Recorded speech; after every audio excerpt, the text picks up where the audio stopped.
नमस्कार, आप देख रहे हैं स्टडी ब्लेड यूट्यूब चैनल। आज के वीडियो में हम पढ़ेंगे केमिस्ट्री क्लास 10 और चैप्टर रहेगा 6 प्राकृतिक संसाधनों का प्रबंधन। इस वीडियो में हम जानेंगे कि हमारे आसपास के पाए जाने वाले जैविक एवं अजैविक प्राकृतिक संसाधन जिस पे हमारा जीवन डिपेंड है उसको कैसे प्रबंधन मैनेजमेंट करें कि आने वाली भावी पीढ़ी भी इसका फायदा ले सके।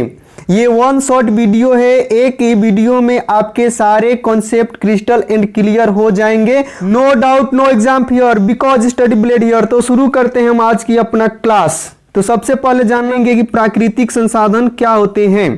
तो प्राकृतिक संसाधन वे संसाधन जो हमें प्रकृति ने दिए हैं और जीवों के द्वारा इस्तेमाल किए जाते हैं, जैसे मिट्टी, वायु, जल, कोयला, पेट्रोलियम, वन्य जीव और वन इत्यादि सब प्राकृतिक संसाधन है। हमारे आसपास में बहुत से ऐसे संसाधन पाए जाते हैं जिसमें जीवन होता है और जिसमें जीवन नहीं होता है। जीवन पेड़ पौधे और जानवर पशु पक्षी में होता है और उसका हम यूज करते हैं, और जिसमें जान नहीं होता है जैसे वायु हुआ, जल हुआ, मिट्टी हुआ, इसमें जान नहीं है फिर भी हम इसको बहुत यूज करते हैं और इस पे डिपेंड है। इसके बिना हमारा जीवन खतरे में आ सकता है।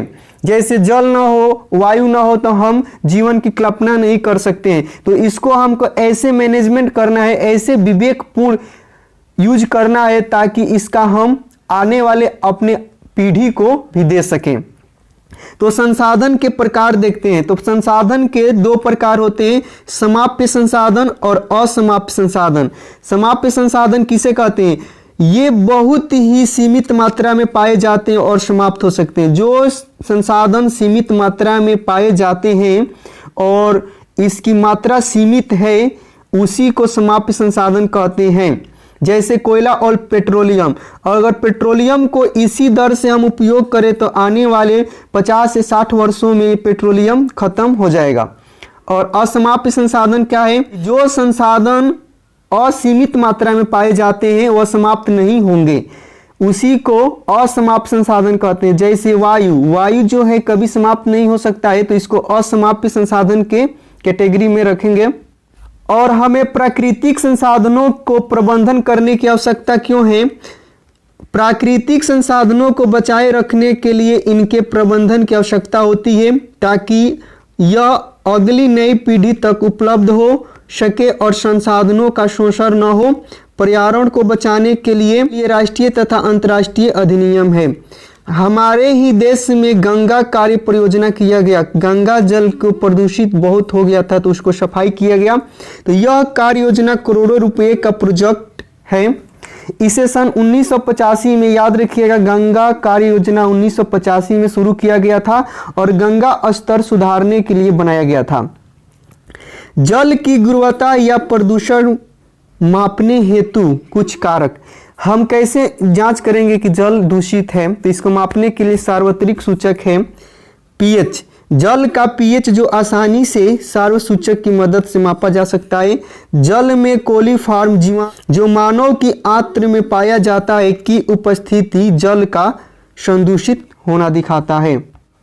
प्राकृतिक संसाधनों को उचित प्रबंधन के लिए 3 प्रकार का आर दिया गया है। आर आर आर, ये साउथ फिल्म का आर नहीं है जो राजमौली ने बनाया था और जिसको 2023 में ऑस्कर अवार्ड मिला ओरिजिनल सॉन्ग के लिए।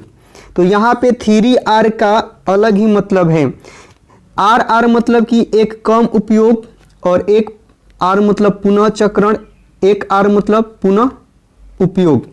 रिड्यूस कमी, रिसाइकिल पुनः चालन और पुनः उपयोग को रीयूज के नाम से जानते हैं। तो कम उपयोग के बारे में हम देखते हैं। जब आवश्यकता न हो तब पंखे और बल्ब का स्विच बंद करें। टपकते नल को ठीक करना, आहार भोजन को न फेंकना, ये सभी कम उपयोग। हमारे लाइफ में इसका जितना भी उपयोग हो उतना ही उपयोग करें। अगर हम घर से बाहर जा रहे हैं तो पंखे और बल्ब को स्विच कर दे। अगर एक यूनिट बचेगा तो हमारे देश में बहुत से यूनिट बिजली बच सकता है। नल को भी टपकते नहीं देना चाहिए, भोजन को भी नहीं फेंकना चाहिए, उसको उपयोग में अच्छे ढंग से लाना चाहिए। और कम उपयोग का इस बात से भी तात्पर्य है कि हमारे द्वारा किसी वस्तु का कम से कम उपयोग किए जाए। हम सब अपने घरों को पंखा या बिजली व्यर्थ में नहीं जलने दें।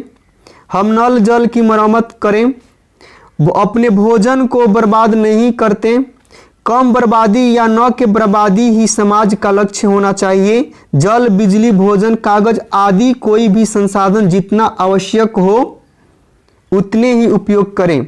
स्रोत में कमी करके कूड़े कचरे के उत्पादन में भी कमी की जा सकती है। जितना हम स्रोत कम रखेंगे उतना ही कूड़ा कचरा कम आएगा। तो ये आप समझे कम उपयोग के बारे में। और पुनः चक्रण के बारे में समझिएगा। अगर हमको मालूम है कि किसी वस्तु का मौजूदा रूप में उपयोग संभव है, यानी कोई वस्तु है और वो उसका यूज कर लिए और उसको दूसरे काम में भी यूज कर सके, तो उसको पुनः चक्रण में लाना चाहिए। जैसे प्लास्टिक, कागज, कांच या धातु सब का पुनर्चालन संभव है। इन वस्तुओं को गलाकर नई प्रकार की वस्तुओं को बनाया जाता है, लेकिन इसमें कुछ लागत लगता है कि एक वस्तु को गला करके चाहे कुछ भी ऐसे कर करके उसको पुनः यूज का सामान बनाया जा सकता है। और पुनः उपयोग का समझे, इसका मतलब क्या होता है? तो पुनः उपयोग पुनः चक्रण से बेस्ट तरीका है, क्योंकि इसमें ऊर्जा नहीं लगती है। जैसे अचार के खाली प्लास्टिक डिब्बे रसोई घर में अन्य वस्तुओं को रखने में इस्तेमाल किए जाते हैं। पुराने लिफाफा को फेंकने के बदले उलट कर फिर से इस्तेमाल किया जाए। बाग की सिंचाई के लिए स्नान घर के जल का उपयोग किया जाए।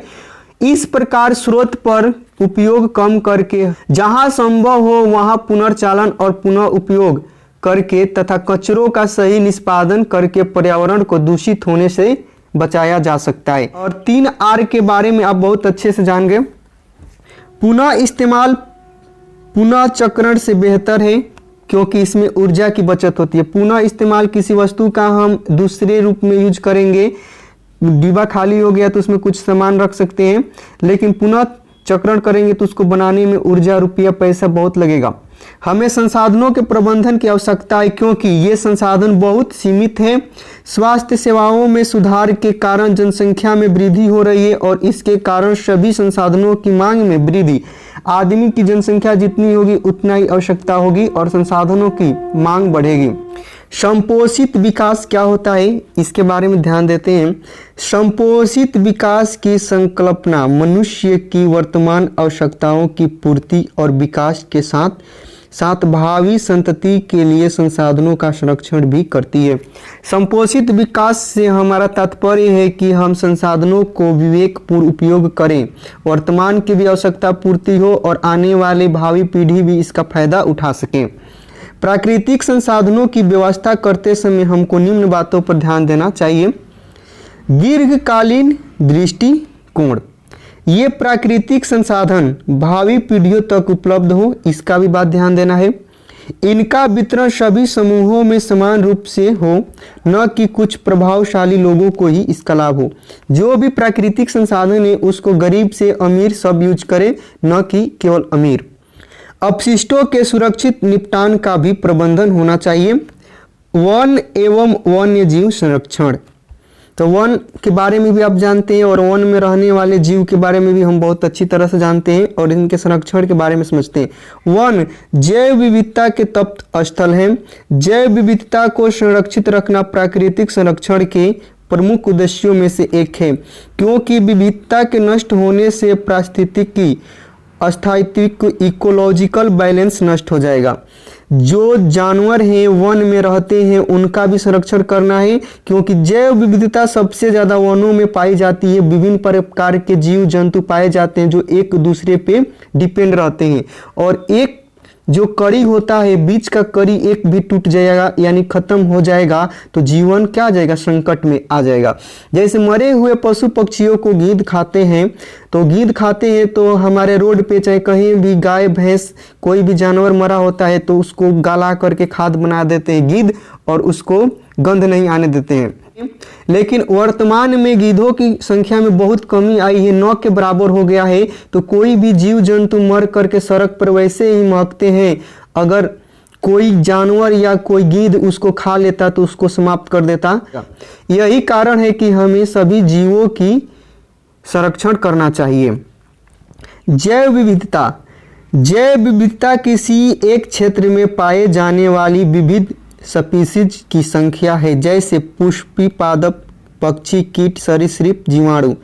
एक विशेष क्षेत्र में बहुत सारे जीव जंतु विविध रूप से पाए जाते हैं, उसी को जैव विविधता कहते हैं। तप्त स्थल, ऐसा क्षेत्र जहां अनेक प्रकार की संपदा पाई जाती है, जहां पे विभिन्न प्रकार के अनेकों प्रकार की संपदाएं पाई जाती है, उन्हें तप्त स्थल कहते हैं। एक होते हैं दावेदार, ऐसा लोग जिनका जीवन कार्य किसी चीज पर निर्भर हो, वे उसके दावेदार होते हैं।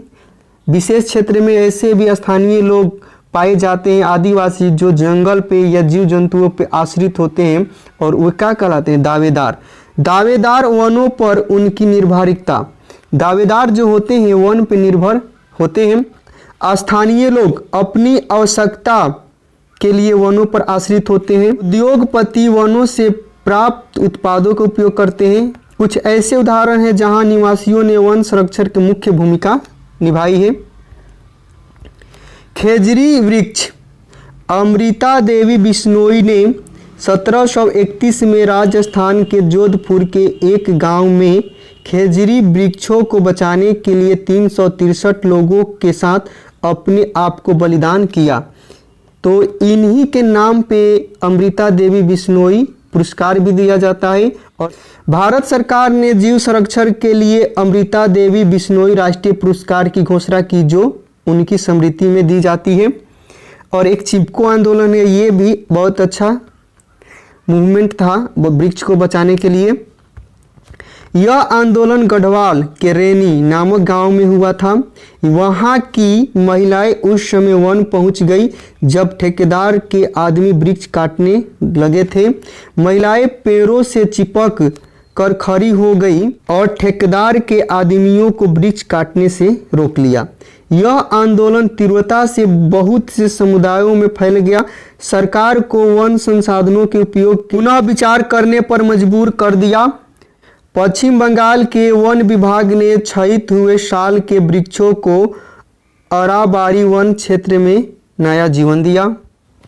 सभी के लिए जल। जल हमारे जीवन के लिए बहुत उपयोगी है। हम जल के बिना कल्पना भी नहीं कर सकते। हम भोजन के बिना 1 से 2 10 दिन भी रह सकते हैं, लेकिन जल के बिना नहीं। तो जल पृथ्वी पर पाए जाने वाले सभी जीवों की मूलभूत आवश्यकता है।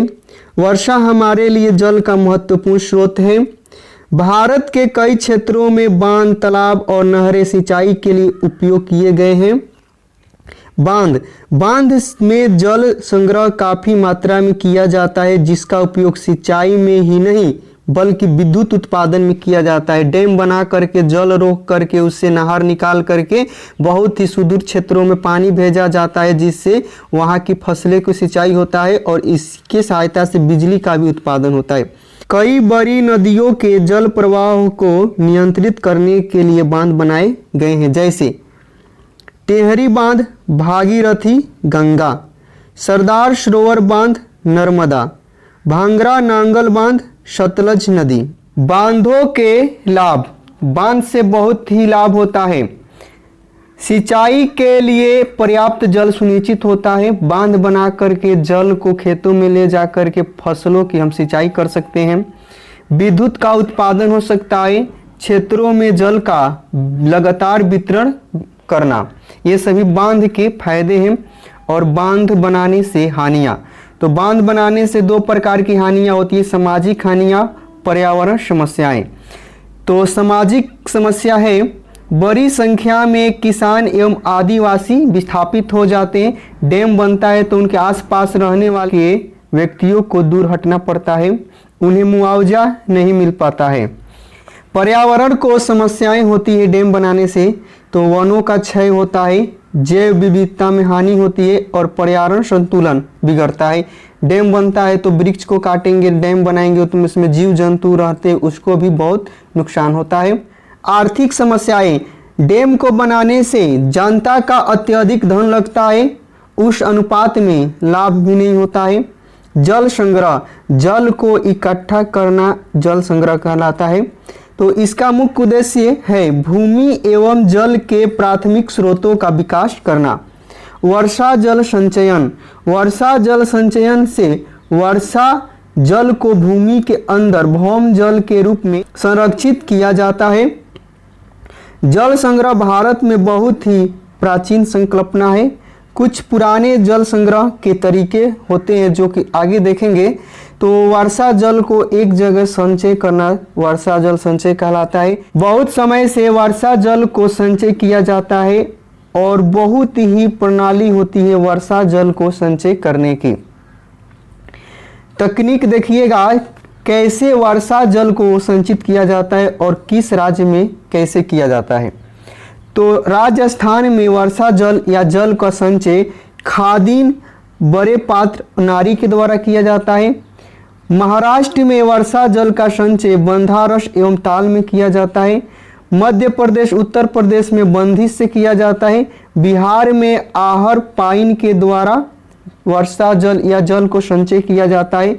तमिलनाडु में एरिस के द्वारा जल को संचय किया जाता है और हिमाचल प्रदेश में कुल्ह के द्वारा और दिल्ली में बावरी के द्वारा वर्षा जल या जल को संचय किया जाता है। इसको याद रखिए। भौम जल के रूप में संरक्षण के लाभ, भूमि के अंदर जल को संचय करना। पानी का वाष्पीकरण नहीं होता है, भूमि में चला जाएगा तो यह कुओं को भी भरता है, पौधों को नमी पहुंचाता है, मच्छरों के जनन की समस्या नहीं होती है, यह जंतुओं के अपशिष्टों के संदूषित से सुरक्षित रहता है। ये सभी क्या है भौम जल के फायदे हैं। कोयला और पेट्रोलियम के बारे में देखिए। कोयला और पेट्रोलियम अनवीकरणीय प्राकृतिक संसाधन है, ये आने वाले टाइम में समाप्त हो जाएंगे। इन्हें जीवाश्म ईंधन भी कहते हैं कोयला और पेट्रोलियम को। कोयला का निर्माण देखिए कब हुआ था। कोयला 300 मिलियन वर्ष पूर्व पृथ्वी में वनस्पति अवशेषों के अपघटन से कोयला का निर्माण हुआ। वनस्पति अवशेषों के अपघटन से कोयला का निर्माण हुआ। कब हुआ? 300 मिलियन वर्ष पहले। पेट्रोलियम का निर्माण देखिए। पेट्रोलियम का निर्माण समुद्र में रहने वाले जीवों के मृत अवशेषों के अपघटन से हुआ है। समुद्र के नीचे जो भी जीव रहते हैं उसको अपघटन हुआ है तो पेट्रोलियम बना है। यह अपघटन उच्च दाब और उच्च ताप के कारण हुआ है और पेट्रोलियम के निर्माण में लाखों वर्ष लगे हैं। कोयला और पेट्रोलियम भविष्य में समाप्त हो जाएंगे और नवीकरणीय है। कोयला वर्तमान दर से प्रयोग करने पर कोयला अगले 200 वर्ष तक ही उपलब्ध रहेगा। पेट्रोलियम वर्तमान दर से प्रयोग करने पर अगले 40 वर्ष तक ही उपलब्ध रहेगा। जीवाश्म ईंधन के प्रयोग से होने वाली हानियां। जीवों के अवशेषों से प्राप्त ईंधन को जलाने से जो हानि होगा उसको देखिए। वायु का प्रदूषण होता है। कोयले और हाइड्रोकार्बन के दहन से बड़ी मात्रा में carbon monoxide, carbon dioxide, nitrogen oxide उत्पन्न होती है जो वायु को प्रदूषित करती है।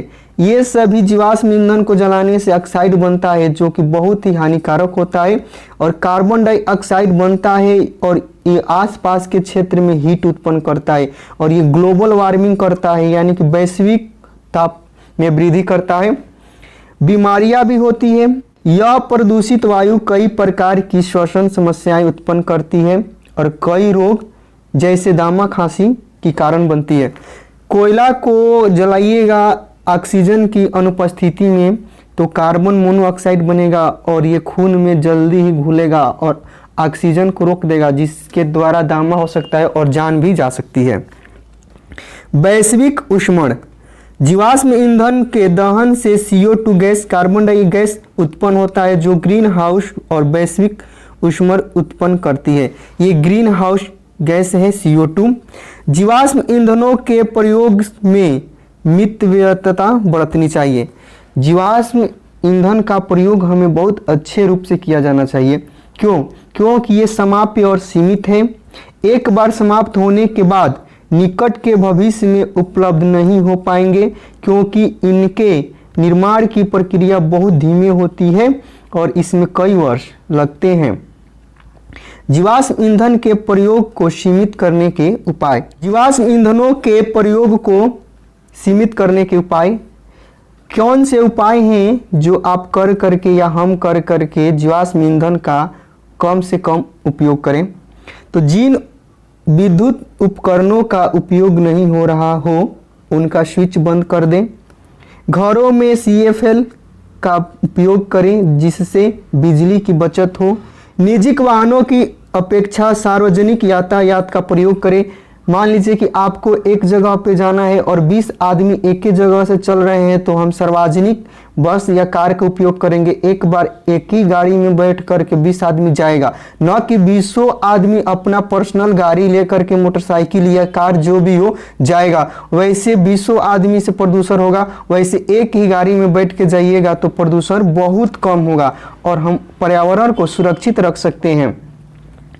लिफ्ट की अपेक्षा सीढ़ी का उपयोग, जहां तक संभव हो लिफ्ट की जगह पे सीढ़ी का उपयोग करें। जहां तक संभव हो हम मोटरसाइकिल की जगह पे, कार की जगह पे, यातायात साधनों की जगह पे हम पैदल जा करके संसाधन को बचा सकते हैं।